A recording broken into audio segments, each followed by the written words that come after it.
encuentro que tuvieron el Dalai Lama y el arzobispo Desmond Tutu en Dharamsala en 2015 para celebrar el 80 cumpleaños del primero, hicieron unas propuestas para practicar la alegría como un modo de preservar, ellos decían, nuestra salud e inmunidad mental.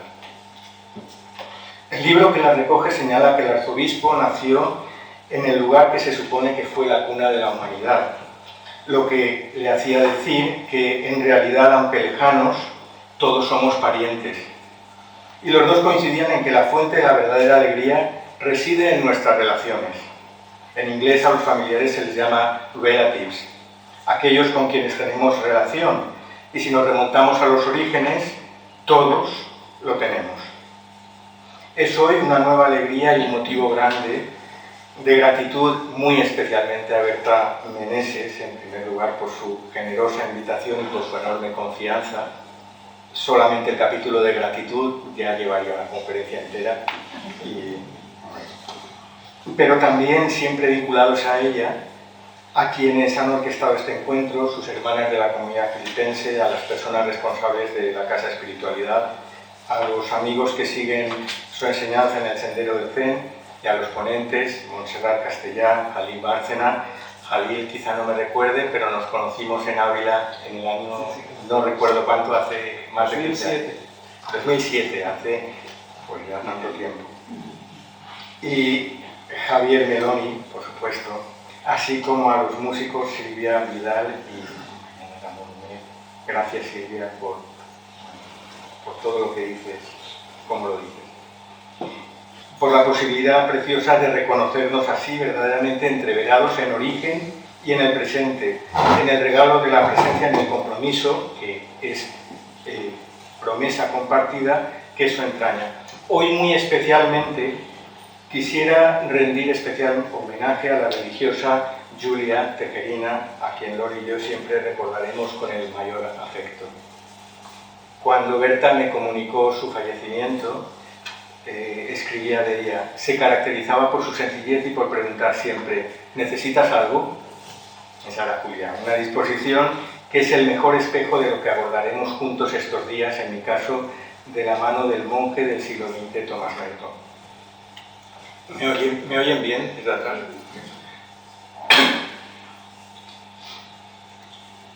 Caverna, útero, celda, desierto, yermo, abismo, oscuridad, vacío, pobreza, indigencia, nada.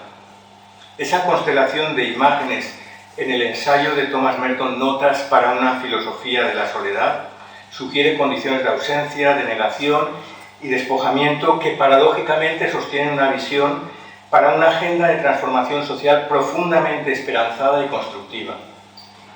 Y si bien Gerard Manley Hopkins, uno de los poetas más influyentes en su juventud, dibujó en nuestra naturaleza una mente poblada de montañas y temibles abismos escarpados, en otro lugar afirma con la misma convicción poética que somos cuidados más allá de toda medida, pues del mismo modo en que, en sus palabras, en sus versos, nos envuelve el aire, también así nos circunda la misericordia.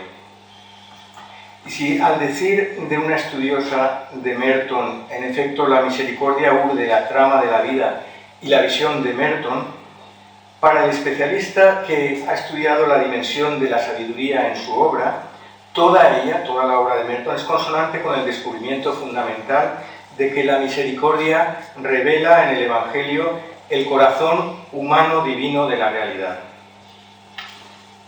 Merton redactó ese escrito sobre la soledad en diferentes fases debido a que una versión ampliada de la primera, originalmente publicada en francés en el año 1955, no fue aprobada por los censores de la orden.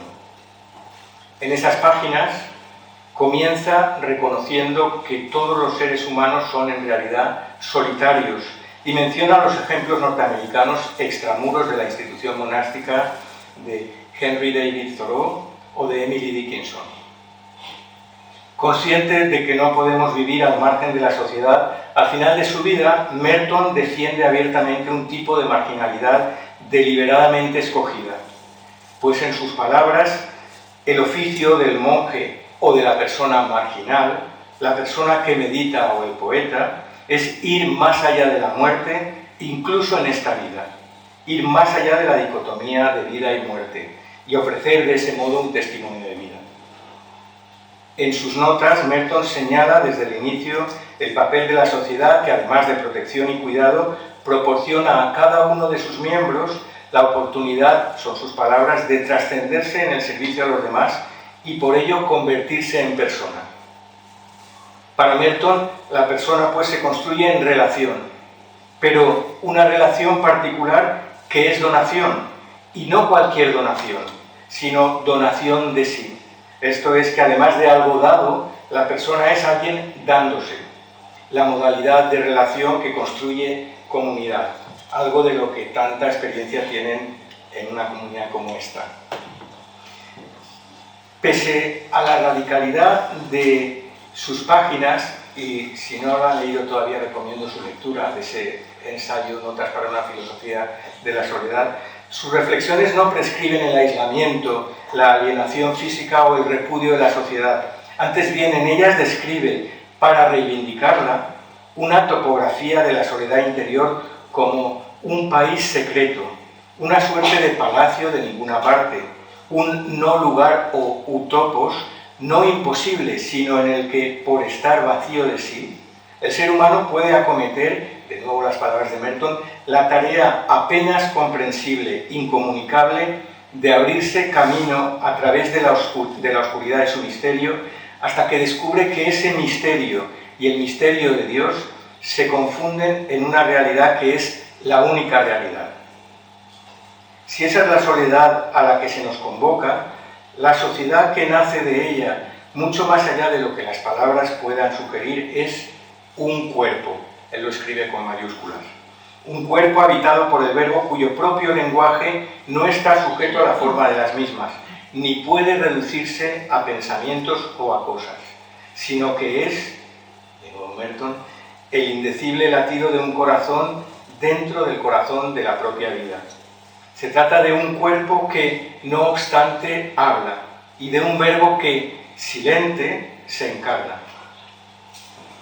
De una u otra forma, desde sus diarios de juventud, atravesando su prosa y su poesía, Merton usó su mente de niño en el sentido evangélico para identificar los espejismos forjados en las entrañas de la conciencia y cristalizados en estructuras sociales, y para mirar y ver de frente al rey desnudo, como en el cuento de Andersen, que conocerán, El traje nuevo del emperador, un símil que Merton utilizó en su carta a un espectador inocente que publicó Victoria Ocampo, la intelectual argentina, en 1959 en la revista Sur.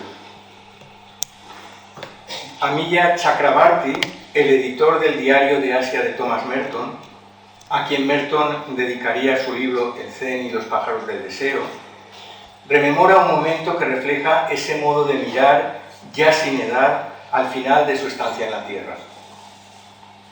Un día, escribe Chakrabarty, en Calcuta lo encontré, a Merton, de pie a la salida de nuestro hotel. Solo dijo, lo estoy mirando todo. Y eso es lo que estaba haciendo. Un inmenso e incesante trasiego de coches, de carros, de mendigos, además de la diaria multitud de trabajadores por las calles. Todo, para él, incluso las cosas dolorosas y erradas, formaba parte de una plenitud creciente. Pocas personas, escribe Chakrabarty, se han opuesto al mal, a las guerras y a la violencia de manera tan abierta y consistente, pero la hondura de su conciencia imprimía a su lucha contra las mismas una cualidad curativa que era a la vez una fuerza espiritual y transformadora. A lo largo de su vida desafió la separación racial, la tiranía religiosa y la injusticia económica, e hizo suya la causa de las minorías y de las mayorías sufrientes. Con esa mirada a la vez solitaria y solidaria, Merton asumió la doble pero indivisa tarea de orar y obrar en el mundo para concebir, es decir, para concebir en su sentido, para imaginar y para gestar lo que el educador Paulo Freire denominó lo inédito viable.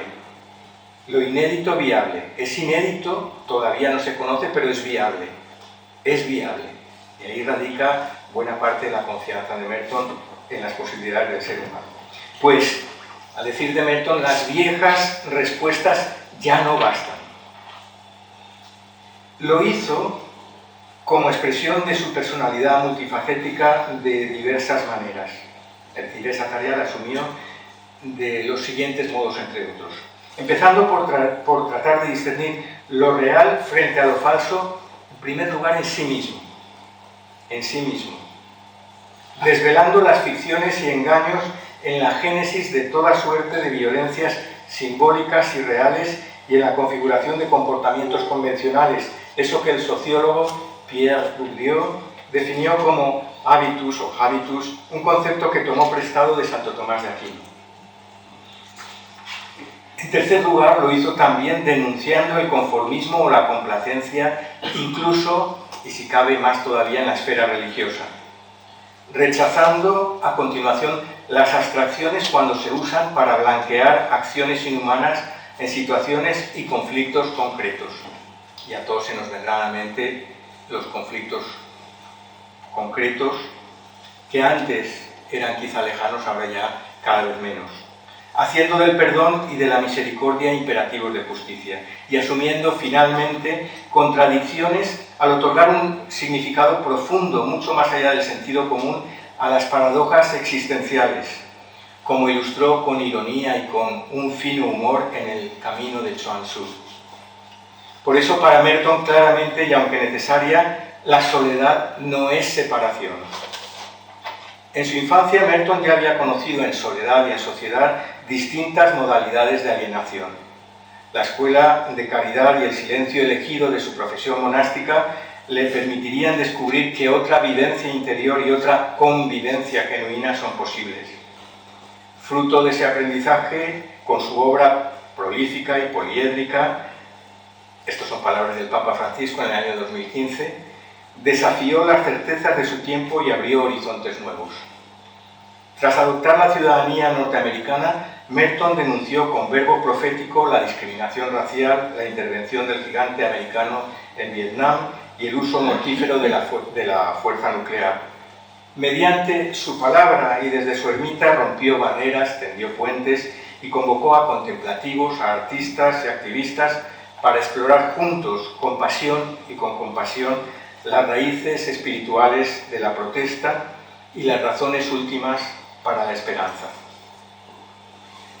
Ilustraré sus esfuerzos, trataré de ilustrar sus esfuerzos para cimentar y alentar esa paciente arquitectura de la paz, desde el abismo de la contemplación hacia la madurez social de la compasión, con dos ejemplos procedentes del diálogo interreligioso del que fue pionero, extraídos del encuentro entre el budismo zen y la fe cristiana.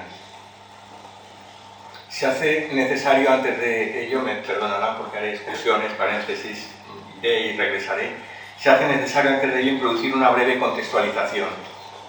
En su viaje a Asia, Merton impartió una conferencia en Calcuta en octubre de 1968 titulada Experiencia monacal y diálogo entre Oriente y Occidente, cuyas notas preparatorias se recogen en el apéndice cuarto de su diario.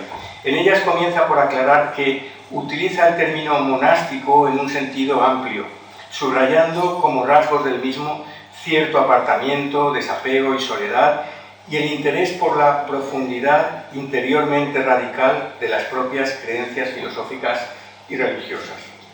Esas son las palabras del propio Merton. Merton distinguía entre el monasticismo, digamos, institucional y el carismático. Y en ese sentido consideraba monjes, a poetas, a muchos jóvenes idealistas, contestatarios, activistas, a las personas solitarias. Lo que es más importante, Merton destaca la orientación hacia la transformación interna, la profundización en el ámbito de la conciencia, de nuevo las palabras de Merton, en el sentido de una eventual irrupción y descubrimiento de una dimensión de vida trascendente, más allá de lo ordinario y empírico y de las meras observancias éticas y devocionales. Merton añade que esa disciplina no es tan solo una cuestión individual, es algo a la vez personal y comunitario. Va más allá de los límites psicológicos y de las fronteras culturales. Afecta e insiste más bien a cierta universalidad y totalidad que todavía no ha sido descrita y probablemente no pueda serlo en términos psicológicos. Y prosigue señalando que trascender la separación entre sujeto y objeto, y yo y no yo, requiere un desarrollo que apunta a una totalidad descrita de diversos modos por las distintas religiones. Y él mismo dice, la autorrealización del Atman, del vacío, de la vida en Cristo, de Fana y Vaka, aniquilación y reintegración según el sufismo, etc. Esto último es importante porque, si bien para esta ocasión he escogido ejemplos procedentes del budismo zen, sería injusto no señalar su interés por otras religiones, que ha quedado plasmado en una serie de volúmenes que compendian numerosos escritos de Merton en forma de ensayos, conferencias, lecciones a sus novicios y cartas sobre el sufismo, el gesicasmo, la tradición protestante, el budismo, el Tao, la sabiduría de los pueblos indígenas de América, el confucianismo y el hinduismo. Así, en una jornada de retiro para religiosas en Alaska, el 29 de septiembre de 1968, el año en que moriría, 2 meses y medio justo antes de morir, en Asia, Merton les habló acerca de la vida que es capaz de unificar comunidades y personas, y acudió para ello a lo que el escritor persa Reza Arasté, autor de una biografía sobre Rumi e inspirándose en él, llamó integración final, una integración que ocurre en el amor. En el transcurso de la misma les dijo que el sufismo concibe a la persona como un corazón, un espíritu y un secreto. Y el secreto es la parte más profunda. Merton decía a sus hermanas, mi secreto es el conocimiento más íntimo que Dios tiene de mí, algo que solo Él posee. Es el conocimiento secreto que Dios tiene de mí mismo en Él, lo que constituye una hermosa idea. El corazón es la facultad por medio de la cual el hombre y la mujer conocen a Dios. Por ese motivo el sufismo desarrolla el corazón.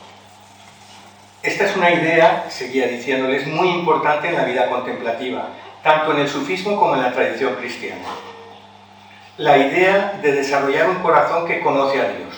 En el sufismo, el que ama a Dios es el espíritu. La palabra que utiliza la Biblia para decir espíritu significa literalmente aliento de vida. Así pues, el hombre conoce a Dios con su corazón, pero ama a Dios en su vida. Es nuestra vida misma la que constituye un acto constante de amor a Dios. Y en virtud de ese secreto íntimo contempla a Dios. Es el secreto del hombre en Dios mismo.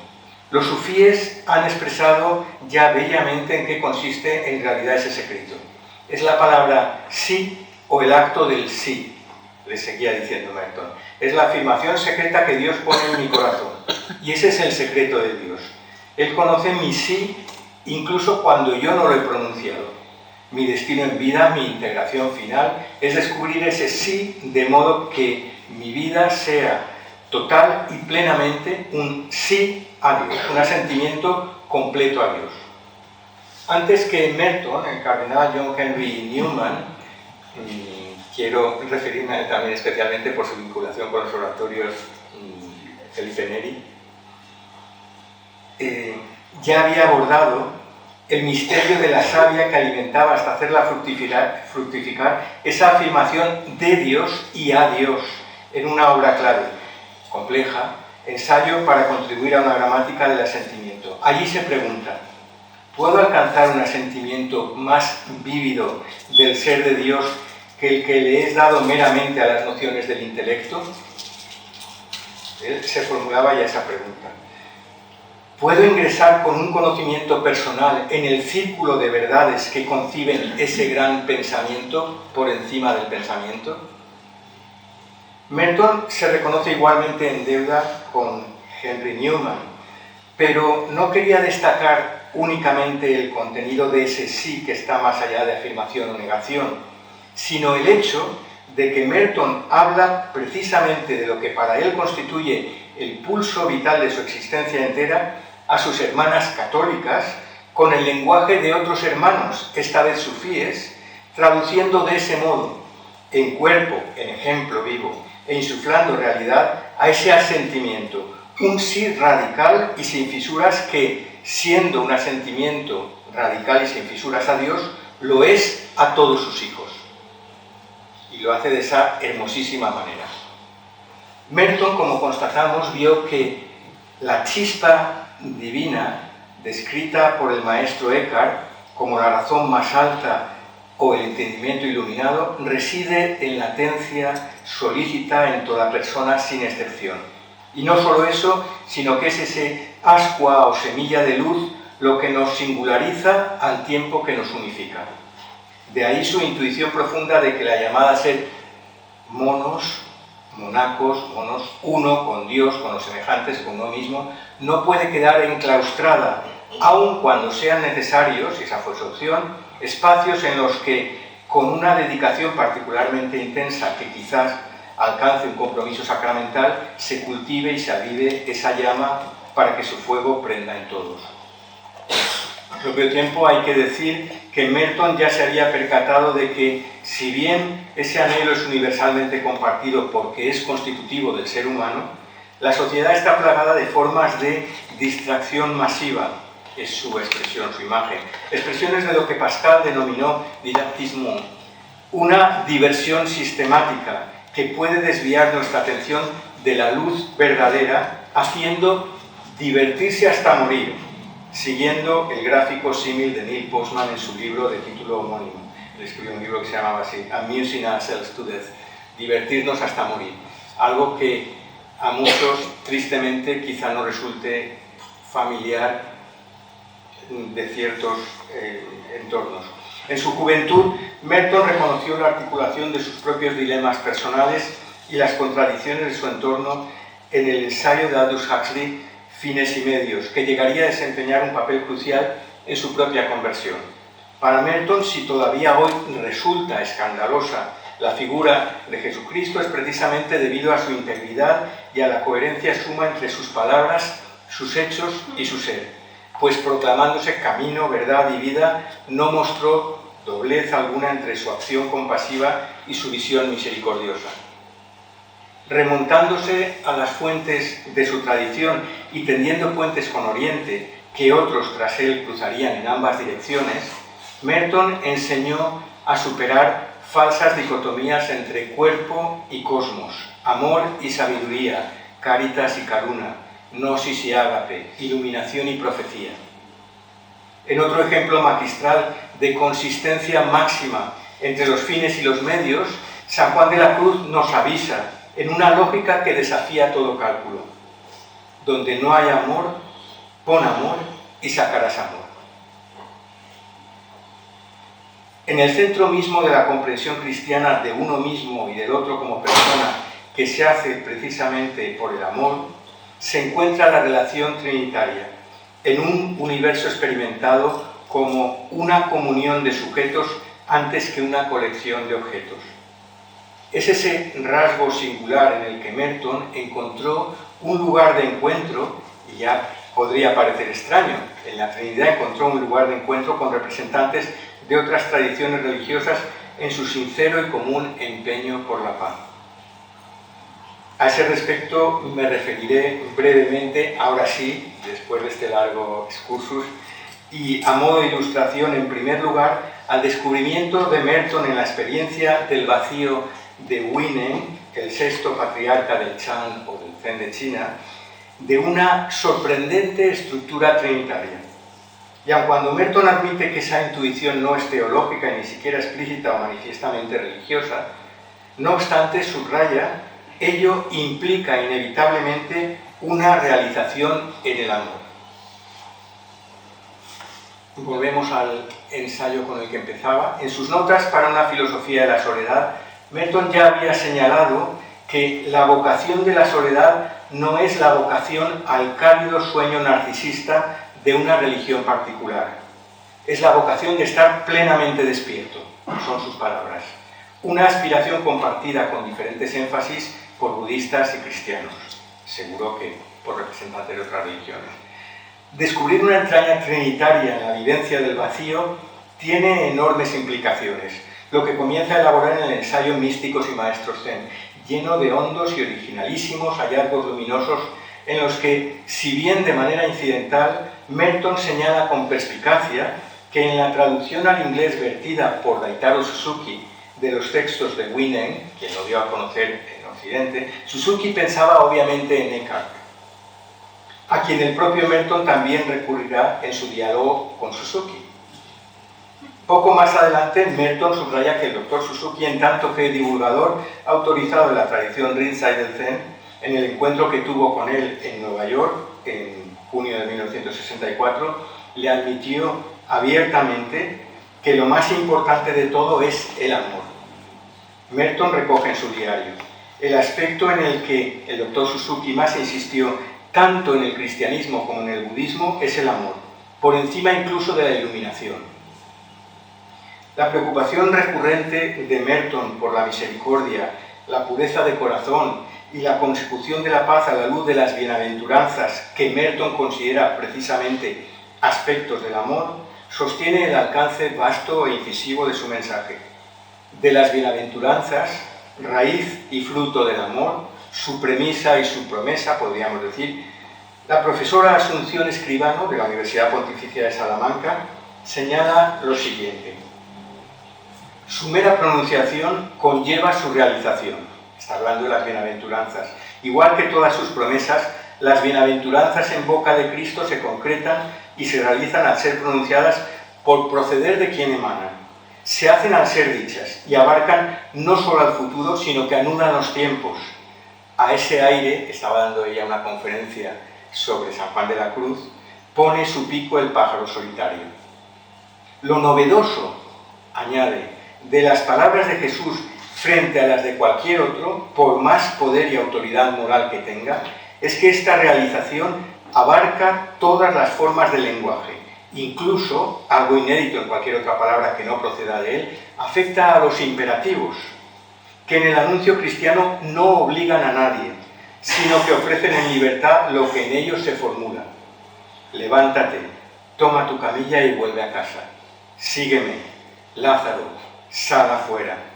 Todo el discurso de Jesús posee ese rasgo. No dice las cosas, sino que las hace cumplirse. No de manera mágica, es de una manera infinitamente más real, más misteriosa. Así, cuando Jesús se dirige a sus discípulos y les traslada el mensaje: vosotros sois la sal de la tierra, no los está describiendo, sino que los convierte en libertad. Los convierte en libertad.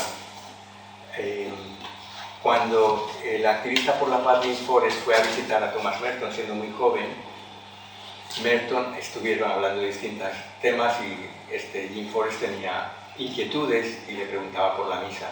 Y entonces Merton le decía, y eso le tocó hondamente al joven, entonces joven Jim Forrest: la misa, dice, sí, es un maravilloso juego de libertades. Un maravilloso juego de libertades. Qué cosa tan honda y tan preciosa.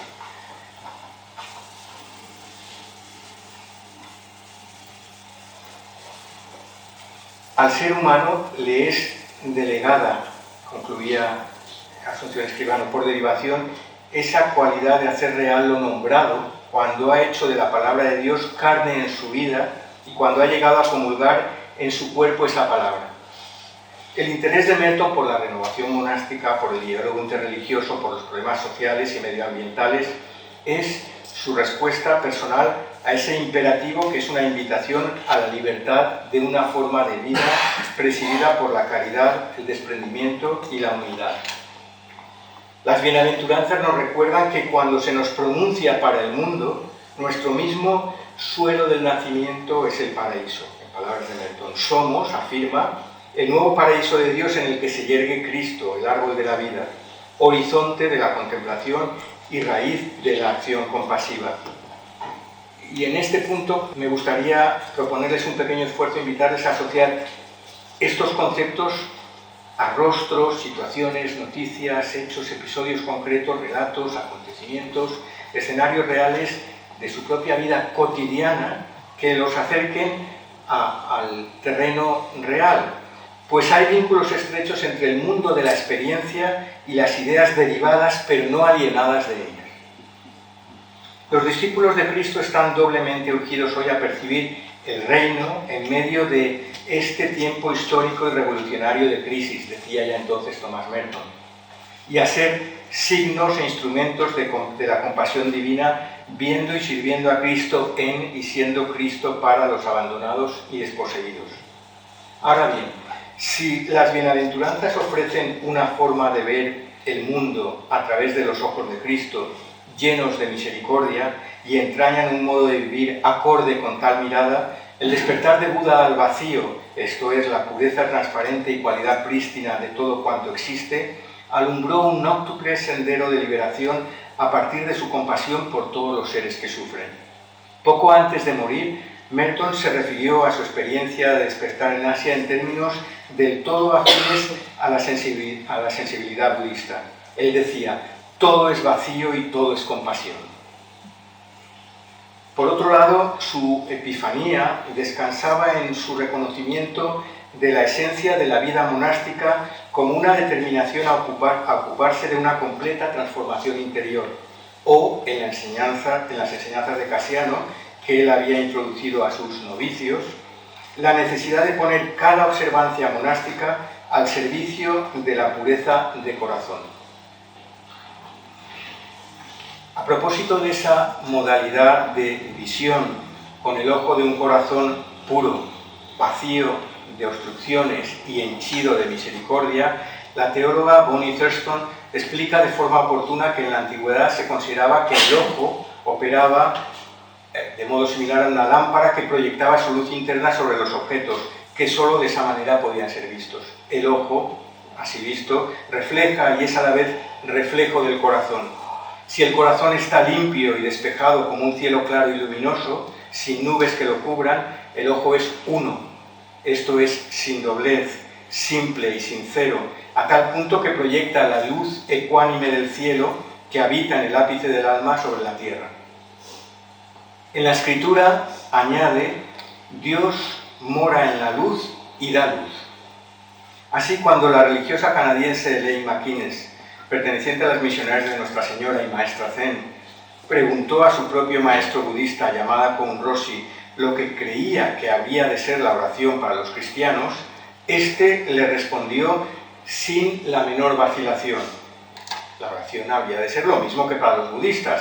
La oración es luz haciendo asiento en la luz. Tienen la suerte de contar con una reciente traducción al español del libro preciosísimo de esta religiosa, Sister Elaine McInnes, que algunos tuvimos la fortuna de conocer, y es un libro relativamente, no es muy voluminoso, pero es una pequeña joya, y creo que está expuesto, ¿no? Para muchos ya lo conocerán, pero si no es el caso, pues ahí está. El Nuevo Testamento gira enteramente en torno al dinamismo de una forma y obrar desde el interior. Por eso, cuando miramos de manera apropiada, vemos las necesidades de quienes tenemos alrededor y nos disponemos a darle respuesta. Es visión, pero no es una visión pasiva, es una visión motriz, es decir, que mueve a la acción. En otras palabras, la luz en la luz irradia luz en forma de misericordia en la misericordia dentro de la misericordia. Por lo que respecta al vacío, en tanto que fuente de compasión, la honda intuición de Merton de que el vacío tiene una trabazón o dinámica trinitaria ha sido objeto de aproximaciones diversas por parte de representantes comprometidos de las tradiciones budista y cristiana. Quiero hacer un inciso. No lo voy a leer ahora, pero en uno de estos volúmenes que les decía de Merton sobre distintas religiones, en concreto sobre el sufismo, tenemos un capítulo dedicado a la correspondencia que Merton mantuvo con un sufí, Abdulaziz. La correspondencia está publicada, y este sincero sufí mantenía una relación muy honda y una interrogación era mutua de cuestiones que tenían respecto al cristianismo y al sufismo, se intercambiaban libros, conocimiento y experiencia, modos de orar, bueno, tienen una relación muy cercana de amistad espiritual honda. Y en un momento dado este Abdulaziz le pregunta por la Trinidad, que no terminaba de entenderla. Y Merton, no lo voy a leer literalmente, pero de una manera honda y sencilla le dice: usted olvídese del número. Usted olvídese del número. La Trinidad no tiene nada que ver con 1, 2, 3. Olvídese del número. Piense en unidad y en relación. Piense en unidad y en relación. De una manera muy, muy sencilla, pero muy, muy genuina. Bueno, en el encuentro interreligioso, desde la perspectiva cristiana, la creación ha sido concebida como el vaciamiento o kenosis del Padre, la santificación como kenosis del Espíritu Santo y la redención como kenosis del Hijo. Podemos hacernos muchos líos, pero es más sencillo que todo eso, aunque eso está ahí, hay que decirlo y hay que decirlo bien, y hay quien lo dice y lo dice muy bien. Y ha dedicado años de su vida a articular algo tan precioso, tan simple y tan difícil de decir. Bueno, nuestra propia kenosis tiene una triple repercusión: para nuestra propia transformación interior, para el cambio estructural de las relaciones sociales y para comulgar con la sabiduría como fundamento del cosmos.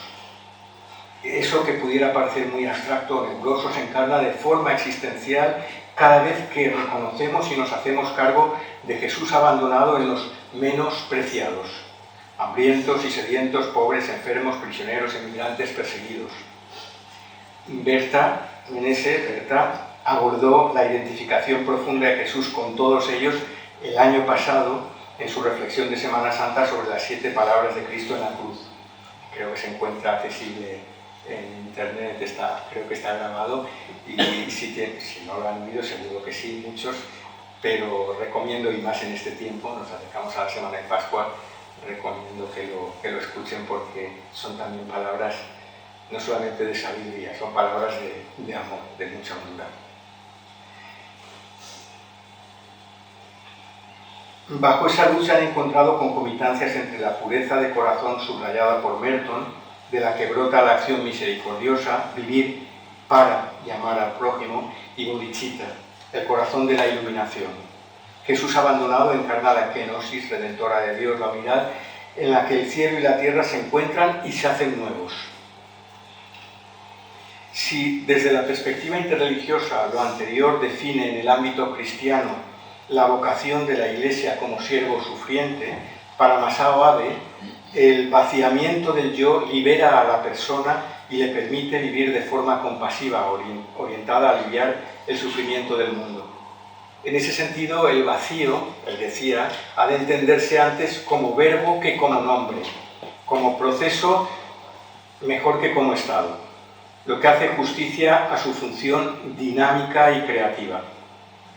Eso se aproxima a la comprensión de que somos parte de algo semejante a una suerte de baile trinitario. En lenguaje teológico se conoce como pericoresis, pero es algo del todo afín a la invitación de Merton. Merton habla de eso, pero quitándole el lenguaje teológico. Él hablaba, y en un ensayo muy bonito, muy breve, una invitación a sumarnos a la danza universal, a arrojar toda solemnidad y sencillamente sumarnos a esa danza universal.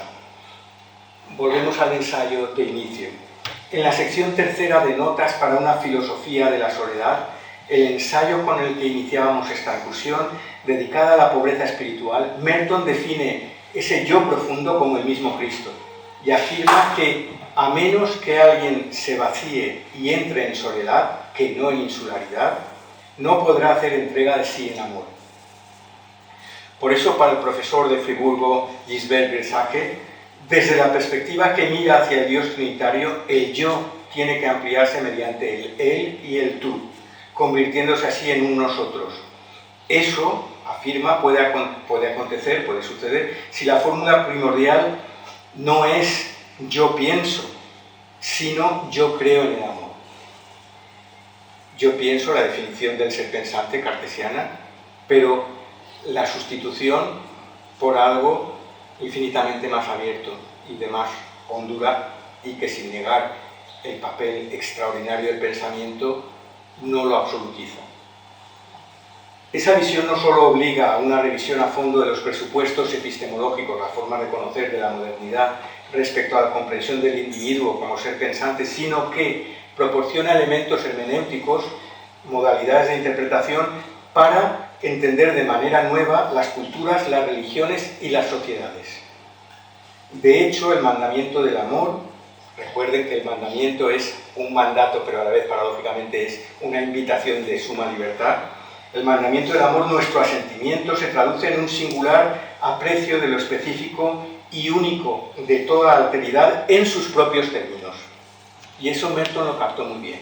Era capaz de establecer diálogos siempre a partir de lo que unía, pero era tan respetuoso con los demás como con su propia tradición, y después, sin romper nunca el vínculo, manifestaba las diferencias no para crear discrepancia, sino sencillamente como una muestra de respeto profundo hacia el ser del otro como otro.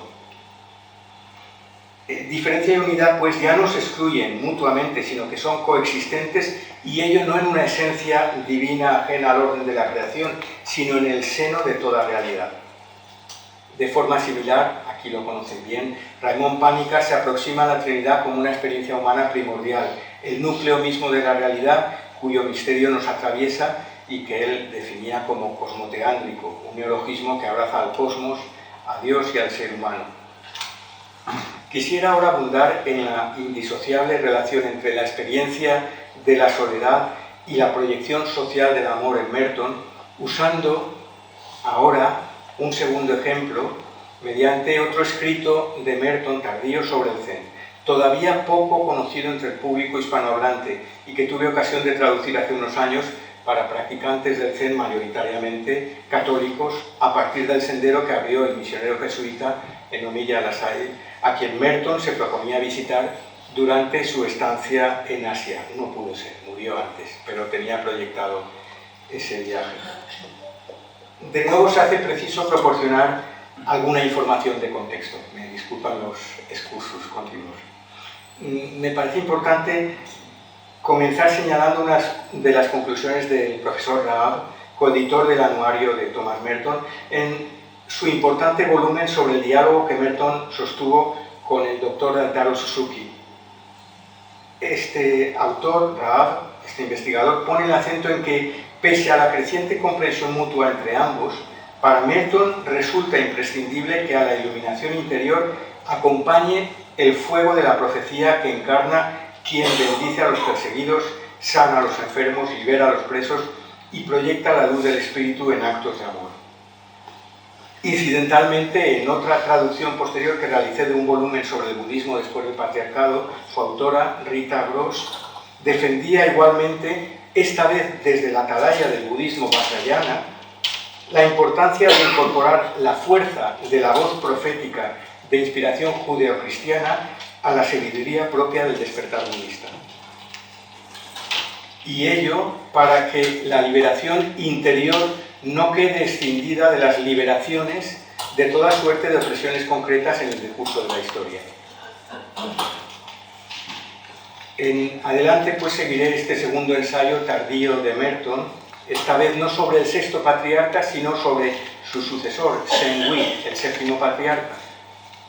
Aunque debido a su novedad en el ámbito hispanohablante, utilizaré algunas citas extensas en su literalidad, a la vez resultará inevitable prescindir de otros comentarios y matices importantes que el propio Merton introduce en su escrito, para destacar tan solo algunos aspectos relevantes al tema del abismo de la contemplación y de la fuente de la compasión en soledad y en sociedad, a los que he dedicado atención mayor en algún otro lugar. En efecto, como señaló el hermano Patrick Hart, quien ejerciera como secretario de Merton en su orden en 1988, 20 años después de la muerte de Merton, desenterraron, dice, un manuscrito inédito de Thomas Merton al que se hace referencia en las cartas de Merton al estudioso chino-americano, Richard Chi, donde se menciona el proyecto para una introducción de Merton a la traducción de Zheng-Hui, del séptimo patriarca, que este doctor Chi tenía en proyecto realizado. Algo que todavía no se ha materializado, pero la introducción la hizo Thomas Merton. La traducción está hecha, pero el volumen no se publicó. En una primera carta, En diciembre de 1967, Merton se dirigió al Dr. Chi, al traductor, diciendo que estaba leyendo su excelente manuscrito de Zheng-Hui con auténtico deleite. Zheng-Hui, como digo, el séptimo patriarca, fue una figura de importancia decisiva, no inferior a la de su maestro, que es mucho más conocido, pero fue una figura, digamos, que quedó en la sombra, pero de importancia trascendente, tanto casi como la del sexto patriarca, en el desarrollo ulterior del budismo Chan o el Zen de China. Tras recibir la introducción que Merton hizo a los escritos de Zheng-Hui, que tradujo el Dr. Chi le contestó a Merton el 23 de abril de 1968. Estamos hablando del año de la muerte de Merton. Decía el Dr. Chi a Merton: su introducción es realmente una obra maestra. Es la primera vez que veo algo escrito por una persona que no es de origen chino con una comprensión tan honda del Chan. La última carta de la correspondencia entre Merton y el Dr. Chi fue escrita por Merton el 21 de noviembre de 1968 desde Darjeeling, en India, menos de 3 semanas antes de su muerte en Bangkok. Y en ella expresa su deseo de que envíen copia del libro al Dalai Lama y a otras personas que había conocido. Merton comienza precisando que para Zheng-Hui, para el séptimo patriarca, dhyana, meditación y prajna, penetración contemplativa o sabiduría, no quedaban confinados a los momentos de silencio y quietud en postura sedente en el bosque o en la sala de meditación, sino que su enseñanza era ya de por sí dhyana y prajna en una sola unidad. Y añade que la especificidad única de un enfoque asiático se fundamenta en las intuiciones que surgen del vacío y del wu-wei, o no acción, del vacío y de la no acción. Sigue diciendo: lo que hace de él, del séptimo patriarca, alguien extraordinario es que su acción era al mismo tiempo su chan o su, él entre comillas, contemplación, y dice entre paréntesis, con cautela y con respeto de nuevo, aunque esa palabra simplemente no sirve aquí, la palabra contemplación, por eso él decía chan, su chan. El impacto de su acción, decía, de su predicación y de su enseñanza se debían no a su fortaleza o a la aplicación de su fuerza de voluntad, y mucho menos a su voluntad de poder, sino a una ausencia de voluntad propia, investida de una eficacia completa y lúcida. Ese hacer sin hacer, ese conseguir porque es ver y responder a lo que pide la situación en ese momento, dando en el clavo, pero sin grandes elaboraciones previas, grandes proyectos sobreañadidos a la realidad, sino en respuesta a lo que la realidad demandaba en ese momento. Y muy especialmente desde el corazón de la realidad, hablando al corazón de los oyentes. Así pues, Merton añade: la enseñanza de Zheng-Hui no es que la mente tiene que vaciarse, sino que para empezar su naturaleza ya es vacía, y lo que la llena es la base de la abolición o el ansia que el budismo llama avidya, incluso la abolición o el ansia de lo más elevado, de la iluminación, de la unión mística, de como quieran llamarlo. La ignorancia que se quiere a sí misma como un yo que quiere. Querer que la mente sea vacía es llenarla con una base de contenido volitivo y por tanto equivale a querer que no esté vacía. ¿Qué hacer pues? ¿Qué hacer? Pues eso parece amenazar la raíz misma de cualquier proyecto, aspiración o ambición espiritual.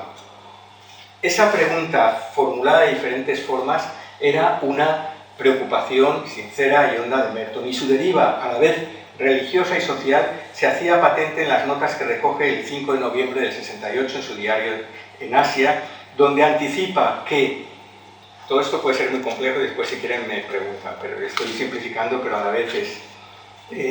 anticipa que abordar la dialéctica budista que él estaba estudiando en ese momento, estaba manteniendo conversaciones con el Dalai Lama, y el Dalai Lama le recomendó ahondar en la filosofía madhyamika, en la filosofía de la vía media budista. Bueno, pues él decía que abordar eso junto a la alienación podría ser un buen tema para la conferencia de Bangkok, y de hecho eso abordó. En su última conferencia antes de morir era Marxismo y perspectivas monásticas.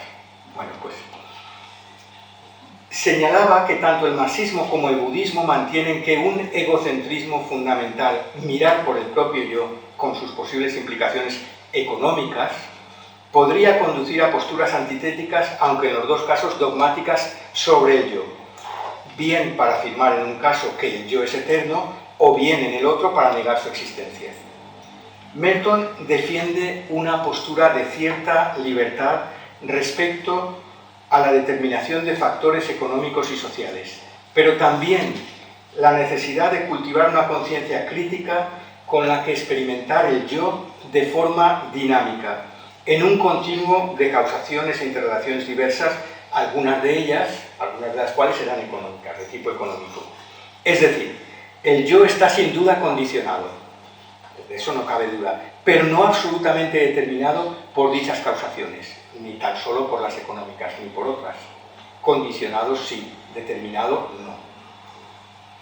De otro modo, afirma Merton, la noción del yo comportaría la noción de lo mío. Soy mi propiedad. Esto es, lo que me constituye es precisamente lo que me separa de lo que no es yo.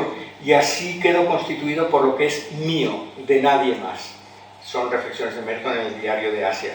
Pero esa es una visión solipsista, no solitaria. Es una visión egoísta, no solidaria. En la práctica equivale a lo que un politólogo definió como individualismo posesivo. Lo tenemos tan cerca que a menudo lo ignoramos. Él postulaba que desde el siglo XVII el individuo se define en Occidente como el propietario de su propia persona y de sus capacidades por las cuales nada debe a la sociedad. Pero sobre todo es la definición de la persona como propietario, aunque sea propietario de sí, con lo que convertía a ese sí, objeto de su propiedad, en un objeto. En un objeto, la relación del ser humano consigo mismo empezaba a ser no de sujeto, y menos de sujeto a sujeto, sino consigo mismo ya, para empezar, como objeto. Sin apenas darnos cuenta, esa es una percepción que hemos asumido en la práctica, y por ser operativa, y lo es, ¿cómo lo es?, a la vez que estar velada resulta tanto más elusiva, como una niebla que por su naturaleza difusa empaña cuanto vemos. En su ensayo sobre Sengui, Merton observa que si bien el sucesor de Huinen predicó la enseñanza budista que era familiar entonces acerca de la moralidad, de la meditación y de la sabiduría, Sila, Dhyana y Prajna, lo hizo de un modo que evitaba ver en ellas logros propios, consecuciones, metas exteriores, posesiones o conquistas del propio ego asociadas, o palabras de Merton, al defecto arraigado del quietismo voluntarista. Y es que, de otro modo, el defecto del quietismo voluntarista, asumido, como entonces era en muchos casos, por un contingente de miles de monjes entregados con empeño a ese tipo de concentración, podía ser un instrumento eficaz para mantener un estado de cosas socialmente autoritario y conservador. Es decir, y lo digo con el mayor cariño, con honda preocupación, para mí mismo, para todos, compartida. No es lo mismo ser, en nombre de lo más elevado, dócil al espíritu, que ser dócil al status quo. En nombre de lo mismo, pero no es lo mismo. Pues bien, la profesora Charlotte Radler reconoce algo muy similar en la denuncia de Eckhart a la denominada espiritualidad mercantilista, en los sermones 1 a 16 de Eckhart. En el sermón 1, Eckhart predica: mirad, el hombre que no piensa en sí mismo ni en ninguna otra cosa, sino solo en Dios y en su honra, este hombre, esta persona es libre, está desasida del mercantilismo en todas sus obras y no busca lo suyo, así como Dios es libre y desasido en todas sus obras y no busca lo suyo. Y en el sermón 5 se pregunta: ¿qué es mi vida? Lo que desde dentro es movido por sí mismo. Aquello que es movido desde fuera no vive. Si vivimos, pues, con él, debemos cooperar también con él desde dentro. de modo que no obremos desde fuera, sino que hemos de ser movidos por aquello que nos hace vivir, es decir, por Él. Pero no debéis insistir en ningún modo, porque Dios no es en absoluto ni esto ni aquello. No es de extrañar que el doctor Daitaro Suzuki utilizara como puente entre Oriente y Occidente este tipo de lenguaje cercano a esa sensibilidad. Y ahora regresamos al escrito de Merton sobre Zheng-Hui y leemos. Como Zheng-Hui dijo, esto dice Merton de Zheng-Hui, si un ave voladora permanece inmóvil en un punto del cielo, inevitablemente caerá a la tierra. Del mismo modo, cuando uno practica la mente que no mora, los practicantes del Zen lo saben bien, no objeto, no detención, no apego. Cuando uno practica la mente que no mora y sin embargo mora en algo, no podrá ser emancipado. Eso nos lleva al verdadero meollo. Si Dhyana, Prajna y Sila son una, y si no son sino la vida misma, entonces lo que hay que hacer es no detener la vida, como ese pájaro que detiene su vuelo en medio del aire. En lugar de ser como pájaros con el proyecto absurdo de quedarnos quietos en medio del aire para alcanzar Prajna de ese modo, uno habría de seguir volando dándose cuenta de que Prajna, Dhyana y Sila no son sino el mismo vuelo. La misma vida es todas ellas. La vida vivida sin apego es en sí meditación e iluminación. Uno no medita para vivir o vive para meditar. Uno vive meditando y medita viviendo, y ambas cosas no son algo separado. El tono y el contenido de esas palabras resultan de nuevo cercanas a estas otras de Descartes. Si alguien durante 1000 años preguntara a la vida ¿por qué vives?, esta, si fuera capaz de contestar, no diría otra cosa, sino la vida diría vivo porque vivo. Esto se debe a que la vida vive de su propio fondo y brota de lo suyo.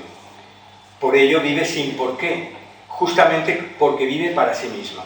Si alguien preguntara entonces a un hombre veraz, uno que obra desde su propio fondo, ¿por qué obras tus obras?, él, si contestara bien, diría, obro porque obro. En la entrada sobre el no dualismo que escribió para el diccionario Thomas Merton William Shannon, un estudioso de Merton que lo conoció bien, recoge mucho de todo lo anterior de una manera transparente y sencilla como sigue.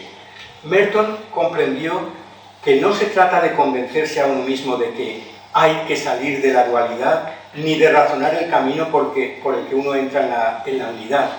En lugar de eso, uno tiene que tomarse un tiempo para abrirse a la experiencia de la unidad con Dios y en Dios la unidad con todo lo que existe.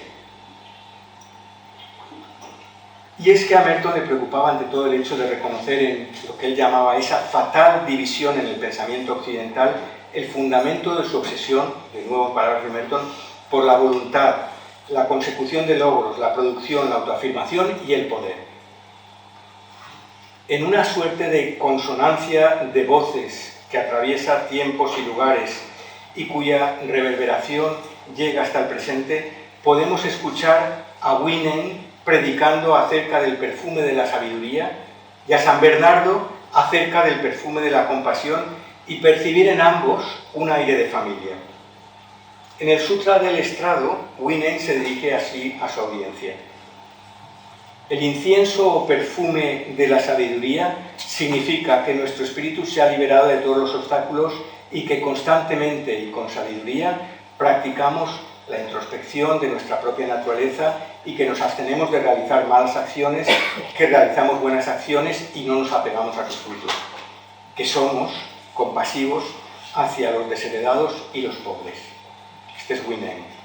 Y por su parte San Bernardo predica, con otro lenguaje, en otro tiempo, en otra cosmovisión religiosa, con siglos de distancia. Feliz tú si tu alma queda empapada por el rocío de la misericordia, henchida de compasión hasta reventar tus entrañas, hecha todo para todos, al encuentro de los demás para socorrerlos inmediatamente en toda circunstancia, y en una palabra misma y viva para todos. Tú posees en verdad feliz este perfume, el mejor.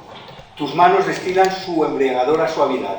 Las contrariedades no desvanecerán su aroma, ni lo consumirá el hervor de la presunción. perfume el incienso de la sabiduría y de la compasión. La percepción de la realidad de Senwi, Eckhart, San Bernardo y Merton, su contemplación y su acción imbuidas de sabiduría y misericordia, siguen teniendo implicaciones concretas en los órdenes social, político y económico. Y en este punto no puedo dejar de mencionar a Chantal Maillard, la conocerán, quien en Las venas del dragón, su último libro, con suma sensibilidad y encomiable sensatez, desprende cualidades del confucianismo, del taoísmo y del budismo como fuente de inspiración para elaborar lo que ella llama el tipo de ecosofía y ezopolítica que podrían alentar hoy una transformación necesaria de nuestras sociedades.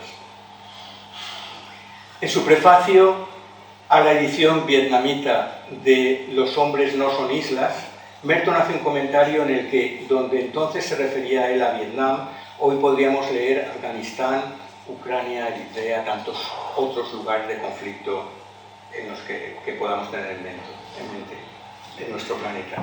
Él decía, las condiciones de nuestro mundo son simplemente una expresión externa de nuestros propios pensamientos y deseos. Los infortunios de, él decía, Vietnam, piensen en estos otros lugares, hoy se debe a que la guerra expresa no meramente los pensamientos y deseos de los habitantes de Vietnam, sino, por desgracia, la confusión interna de los hombres de otras naciones en lugares distintos de la Tierra. La enfermedad de la Tierra entera ha entrado ahora en erupción, él decía entonces, en Vietnam. Pero quizás sea allí también donde esa enfermedad pueda sanar. Sabernos parte de una realidad entrelazada y reconocernos seres de relación supone dar primacía a la compasión desde cierta soledad imprescindible para no cosificar a los otros, pero orientada hacia ellos, pues solo con nosotros podemos ser un nosotros que refleja y que celebra en lo concreto la realidad trinitaria. De lo contrario, incluso los empeños más nobles de autorrealización y algunas técnicas bien intencionadas y sin duda eficaces de mindfulness o similar, pueden convertirse en expresiones, no digo que tenga que ser así, pero pueden convertirse en expresiones sutiles de narcisismo a caballo entre una espiritualidad alienante, por reforzar un individualismo que busca convertirse en propietario de esa llama de amor que solo está viva cuando se comparte, y a caballo entre eso y un mercantilismo espiritual al servicio de un capitalismo inhumano que sirve para pacificar las conciencias críticas que se indignan y que se niegan a asumir como normal y como norma la existencia de injusticias estructurales. Es decir, se trata de estar despiertos, no de estar dormidos. En su última etapa, Merton reivindicaba las calles como lugares de celebración, no solo sitios de resistencia, sino espacios de creación y recreación. Él escribía, con su oro han arruinado nuestras vidas, pero nosotros, con amor, las haremos arder y transformaremos las ruinas de nuestra existencia otra vez en oro. Y en esta ocasión el oro tendrá auténtico valor, el oro infinito de la identidad humana encendido en un corazón que confía en el amor.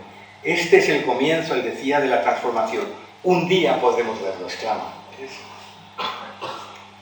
En suma, la interdependencia, la justicia y la celebración, una ciencia laudatoria que canta lo creado y crea lo que canta, van de la mano.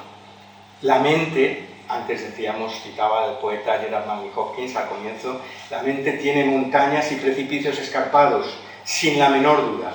Pero cuando nos sumergimos y atravesamos el abismo de la soledad, somos vastos, contenemos multitudes. En su libro Conjeturas de un espectador culpable, Merton escribe, cuanto más capaz soy de afirmar a otros, de decirles sí en mí mismo, de descubrirles a ellos en mí mismo y a mí mismo en ellos, tanto más real soy. Soy plenamente real si mi corazón dice sí a todos. La representación de la Trinidad de la religiosa dominica Caritas Miller expresa de manera sencilla y pedagógica la enseñanza de maestros de vida o en la expresión de Javier Meloni, nómadas del absoluto, como Rumi, Meister Eckhart, Huineng y su sucesor, Zheng-Hui, San Juan de la Cruz, San Bernardo o el propio Merton.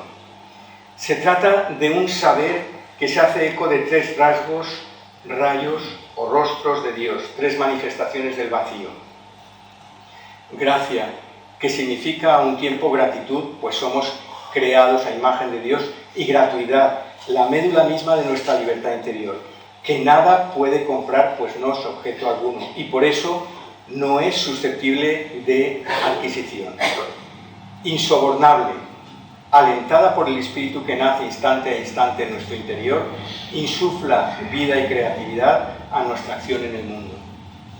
Celebración, fruto de la sabiduría, que además de alabanza constituye la mayor forma de poder, la capacidad de conocer como somos conocidos, de crear y recrear sanando y unificando desde una luz y vida sin medida que nos es dada en el tiempo, pero que nos libera de su atadura, pues fuimos amados antes incluso de la creación.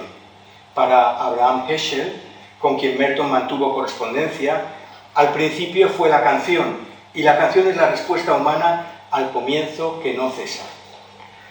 Y por último, justicia, nuestra filiación primera y última, el sello indeleble de nuestra dignidad, cuya mayor expresión, a la vez humana y divina, es la misericordia.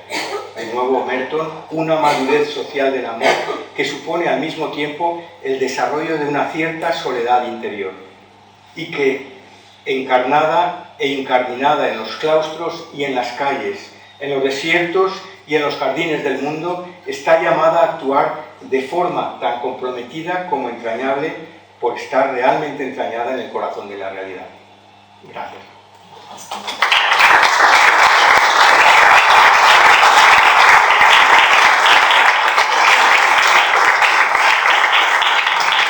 Una pregunta, porque a mí me ha explotado la cabeza cuando has hablado. Porque, hay que decir, es que no he entendido nada. Un poquito no. A ver, no he entendido nada, pero me ha llegado. ¿No? Cuando has dicho llenar la cabeza para vaciarla, para llenarla. No sé si podrías explicar un poquito más. Es que, a ver, puedes volver a decir, es que creo que no, yo no he dicho eso. No, bueno, es que no sé bien cómo. Será seguramente lo que yo entendí. Pero sí, trata de decírmelo para reconocerlo. Bueno, hablabas de vaciar la mente, de vaciar, ¿no? Bueno, yo no hablaba de vaciar la mente. Yo citaba a... ¿Lo tienes el micro?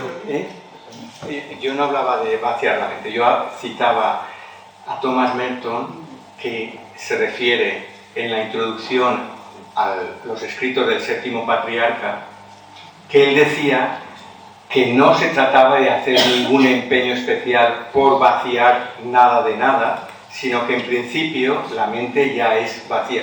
Eso para los practicantes de Zen seguro que les es muy, muy familiar. Y si se pone mucha palabra eso, pues quizás se estropee la cosa. Sí, mis disculpas por si el discurso ha resultado o denso o abstruso, o lo puedo tomar como un cumplido, pero también como un desafío para hacer empeños más reflexivos. Lo digo muy sinceramente. Hace 4 años, en una mesa redonda aquí, hice una presentación sucinta de esto mismo, de manera más concisa, y me di cuenta que es, y mismo lo fue durante mucho tiempo, que es todo un desafío, sigue siéndolo. Es decir,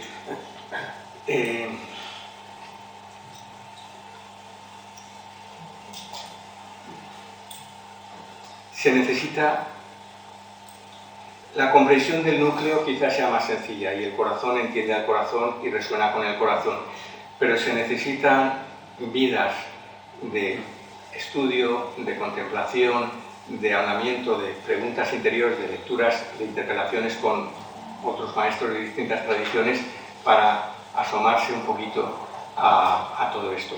Si en el esfuerzo de querer compendiar mucho todo esto en un espacio de tiempo tan breve, pues el discurso ha resultado abstruso, lo lamento. Es un desafío. Berta antes me ha presentado, y es verdad, como esto, y esto hablo de Merton, y es verdad, en mi dedicación profesional, primero fui maestro de escuela y después formador de maestros. Y he tenido mucho empeño, y creo, afortunadamente, he tenido mucho empeño en hacer un discurso pedagógico a base de muchas acciones, muy cercano a los jóvenes, creo que con resultados aceptables, y el cariño de los que ahora son maestros está ahí. Pero es verdad que hacer un discurso didáctico de esto, discurso como discurso, otra cosa es la práctica, es un desafío mayor. Por eso emprendo este desafío con la jubilación. Gracias. Gracias.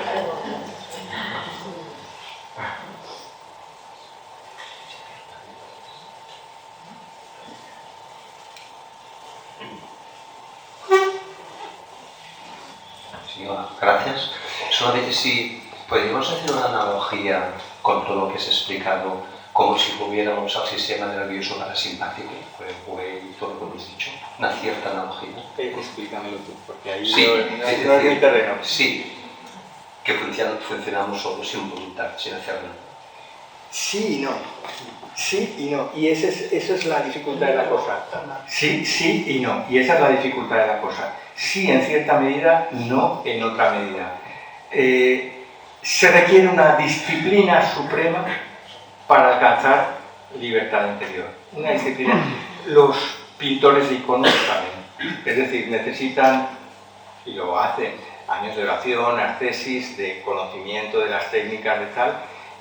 Aparentemente los iconos siguen un patrón muy determinado, y sin embargo la luz interior que se desprende de los iconos habla de algo que no está manufacturado, que no puede ser clonado, que es único y que es muy libre interiormente. Y una cosa no excluye la otra.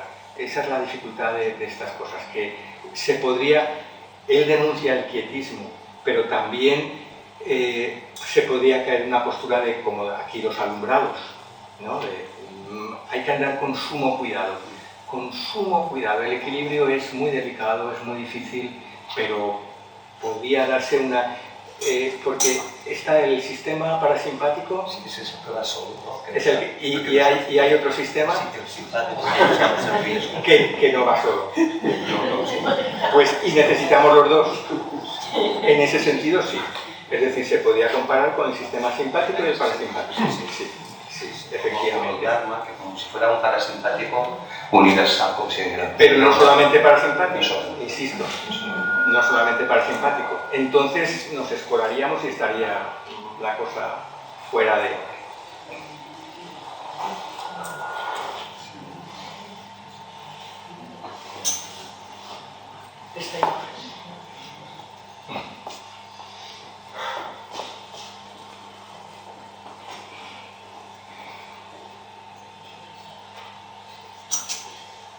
Muchas gracias. En la línea de la transmisión pedagógica y esta actitud pedagógica, si usted tuviera que resumir qué es en esencia la espiritualidad, cuando usted pasa esta idea a los jóvenes, ¿cómo lo resumiría en un parágrafo? Quizá yo no sea el mejor ejemplo, pero sí que veo ejemplos por ejemplo, de madres, abuelas o abuelos amorosos que de una manera muy sencilla hacen eso, es decir, que transmiten no solamente con palabras, con discursos, pueden ser cuentos, pero puede ser acompañado de abrazo, del afecto y de algo muy hondo, muy genuino, y teniéndolos alrededor, ¿no? Ayudándoles a cocinar con ellos, a hacer esto, y hablándoles de tanto en tanto, como un episodio menor, anecdótico si quieren, pero muy personal, muy cercano. Una de las cosas que más me impactó y me sigue impactando de niño, en un atardecer, una tarde de lluvia, se despejó la lluvia, salió el sol y salió un arco iris. Y mi madre, a los pequeños que íbamos con ella en ese momento, dijo, mirad, y mi madre no era de estas, me disculpan, beatonas así pero sí que tenía una espiritualidad muy a pie de tierra, muy real. Y ella decía, mirad, es Dios que nos está hablando. Eso a mí no se me olvidará jamás. eso a mí no se me olvidará jamás, es que lo tengo vivo y para mí eso escondía una realidad que me descubría algo lleno de verdad, de bondad, de belleza en eso y que resumía tantas cosas. No era solamente el atardecer, la belleza del momento, era mi madre diciéndolo como lo decía, era ir en compañía de mis hermanos, era el todo. Entonces, no hay recetas pedagógicas. Aquí Raimunda Stiles, la mentora de la comunidad filipense pedagoga, me acuerdo que en unos encuentros que teníamos hace unos años de cena y enseñanza, que la invitamos en unos encuentros de cena y enseñanza, ella decía, y también me impactó, entonces siendo joven formador de profesores ya, de maestros, decía, la mejor técnica es la persona. La mejor técnica es la persona.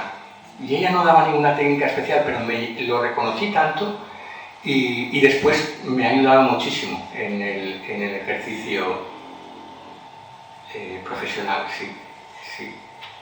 sí, tratar a los alumnos no solamente como alumnos, no como objetos de transmisión de saberes, sino como personas con volumen propio, personas en su propia dignidad, con toda su complejidad, su misterio, su maravilla, sí.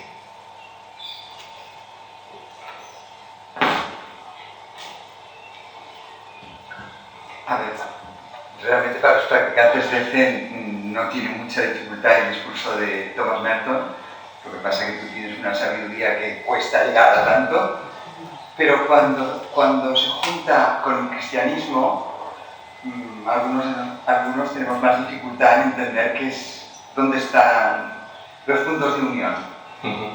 Has nombrado la misa como la máxima libertad. Como juego de libertades, citando a Merton. Esto no entiendo qué quiere decir. Tú eres practicante de Zen. Sí. Y conoces algo de la religión cristiana o lo que aprendí de pequeña. Lo que aprendiste, pero no. Bueno, pues es que eso pediría, es decir, explicar eso, lo que haría sería una invitación a no asistir a una misa, porque a veces vamos como espectadores a participar. Esa es la invitación. Es decir, es que es normal que... Y la dificultad también es que hablamos de... ¿Pero por qué como máxima libertad? Yo insisto en esa invitación. Insisto en esa invitación para quizá asomarte a algo de eso. Es que... Es un koan. Si lo quieres traducir en lenguaje zen, la misa es un koan para los practicantes de origen cristiano que están en el zen y que han dejado las raíces católicas. Podría decirse así, sí, podría decirse así. Sí, pero es decir, si yo te lo explico, la misa está ahí, pues es que cabe la posibilidad. La invitación es eso, no asistir para verla y juzgarla y diseccionarla y racionalizarla, sino para danzarla, vivirla. Pero eso son otras palabras, eso es una invitación.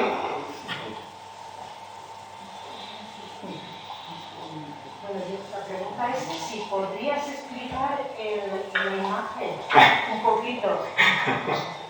Sí, es posible. No sé si entra dentro del ámbito de la charla, pero ya te lo has puesto. Ella lo dice, se llama, es que no se le ve, la Trinidad de la Misericordia, y tiene en el centro la misericordia. Por eso decía que no se trata tanto de tres como de el juego de relaciones, es decir, de el Padre y el Hijo al servicio del abandonado, lo que antes decíamos en la conferencia, los menospreciados, los abandonados, en el centro.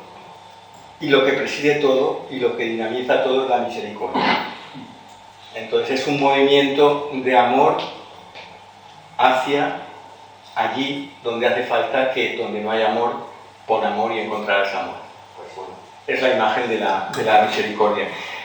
Lo he puesto durante toda la conferencia porque en realidad está, y si no se entiende la conferencia y uno se queda, aunque no lo entienda, con esta imagen, la hace suya de corazón, pues eso ya diría mucho.